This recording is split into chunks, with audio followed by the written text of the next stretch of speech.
Adrian, first play of the game, you guys get the fumble. Kind of reminded us of the Illinois game. I mean, did that really set the tone? And why did you guys not really find a rhythm as an offense today? I wouldn't blame it on that play specifically, or really even put too much significance on that play as far as setting the tone for the game. Um, but I feel like similarly in other drives, we would mess up one play, mess up one thing here or there, and attention to detail. And that play that's on me. Um, and yeah.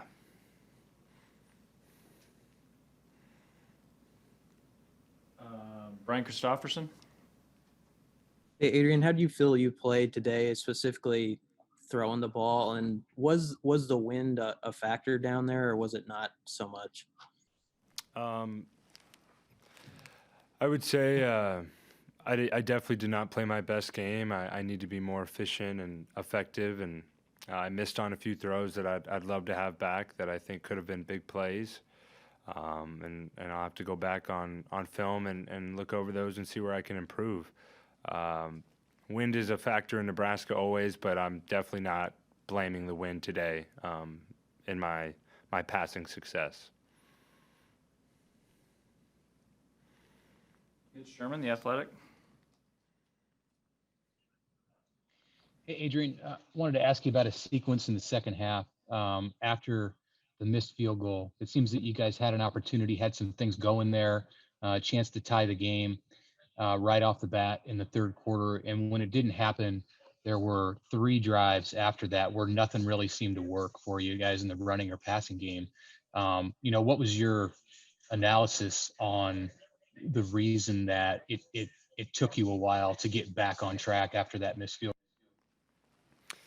Right now, I really can't point to anything besides um, us as players needing to make things work a little bit more. I'd say I made a few mistakes. Some other guys made mistakes. Just all 11 guys as one unit executing and being detailed. And I think a couple times we got a little unlucky and also just weren't detailed enough in that. And that's Big Ten football, and that's on us. What do you think coming out of this that you guys have left to give with another game? Is there a lot of energy still out there for you guys to? Yeah, I would say so. I would definitely say so. This team's been hungry since the off season, and I know there's plenty of guys who want to go play. Um, Obviously, we're expecting to play a game next week. We don't know who, or at least I don't right now. But I know our guys will be ready. Parker Gabriel, Journal Star. Hey, Adrian, as a captain, I mean, what do you say to the guys? I know it's a situation you've been in more than you'd like, where you've come out of a game feeling like you missed an opportunity. But what do you say to the guys in the locker room, or at least on the offense? It's tough. I would say we missed our opportunities, and we could have played a lot better, especially on the offensive side of the ball. We have to be better, and it starts with me there, and um, I'll take full responsibility for um, not executing at the highest of levels that I know I'm capable of and that my teammates expect of me. So I have to own that, and again, we're going to look back at the film and know the few plays that we missed on and um, have to take advantage of those things. Yeah. And one more, if I could. That Scott said, that practice was really good this week, and that the execution in the passing game was really good in practice.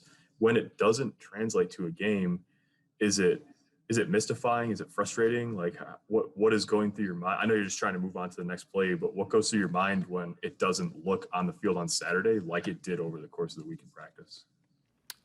Yeah, obviously it's frustrating, and my mindset in the game is, got to move on to the next play and play within that. But yeah, and that's football sometimes. You can't always expect it to be exactly how it was in practice. That's the game. But again, this week I agree with Coach in thinking that we had a good week of practice, and I've got to hit on more of those throws, and that's on me. Sam McEwen, Omaha World Herald. Adrian, I understand that the wind didn't affect your passing, but was there a difference in the direction? Like if you were going toward the north end zone versus the south end zone, was there a wind effect? Honestly, it did not cross my mind during that game. I obviously, I would know which direction the wind was blowing, but it wasn't something I'd think about when throwing or on a drive in the game. Do you get the sense that there's things about your passing game that are just still to be developed? In other words, things that you guys would like to do, but just aren't really able to do yet. I would say there's things that we need to execute better for sure. And that's a process. And I think all our guys know that. I know that. We had some really good play calls today. And I have to execute better. I think our receivers are really coming along. Tight ends are very solid.